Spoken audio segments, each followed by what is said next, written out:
परंपरा है 1,58,85,125 वर्षों से हम ये परंपरा मना रहे हैं। ये 126वां इतने वर्ष के बाद ये शुरू हो रहा है। तो अरबों वर्षों से हमारी परंपरा है, हम काल गणना करते चले आ रहे हैं और उस काल गणना के अनुसार जब नया संवत्सर आता है तो हम सब समवेत होते हैं किसी स्थान विशेष में, और जो प्रथम सूर्योदय होता है, चैत्रे मासी जगत ब्रह्मा ससर्ज प्रथमे हनि, चैत्र मास के शुक्ल पक्ष की प्रतिपदा को ब्रह्मा जी ने इस संसार की रचना का कार्य आरंभ किया था। और इसीलिए हम नव निर्माण में नव संवत्सर से पुनः जुट जाते हैं कि इस वर्ष हमको ये कार्य करना है।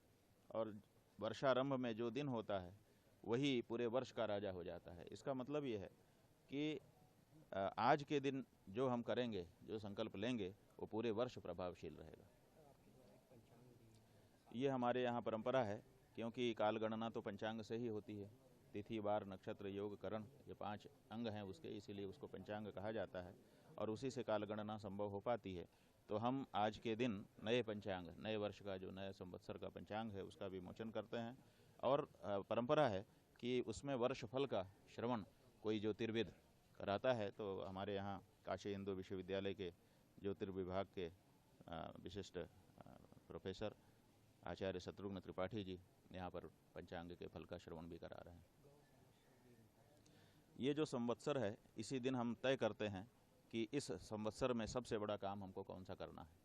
तो हम लोगों ने आज के दिन यहाँ पर प्रातःकाल नए संवत्सर में कालकृत नाम का जो संवत्सर है, इसमें संकल्प लिया है कि इस वर्ष किसी भी दशा में हम सारी शक्ति लगा देंगे, सब इकट्ठे हो जाएंगे, गौ माता को राष्ट्र माता के पद पर प्रतिष्ठित कराएंगे, पशु सूची से उनको हटवाएंगे और उनकी हत्या को दंडनीय, कड़े दंड वाला अपराध घोषित करवाने के लिए कार्य करेंगे। और इसी संवत्सर में ये कार्य हो जाना चाहिए, क्योंकि 75 साल हो गए आज़ादी के, जाने कितनी पार्टियां आई और गईं, और हर ने कहा कि हम गौ हत्या रोकेंगे, क्योंकि इस देश के बहुसंख्यक हिंदुओं की ये मांग थी।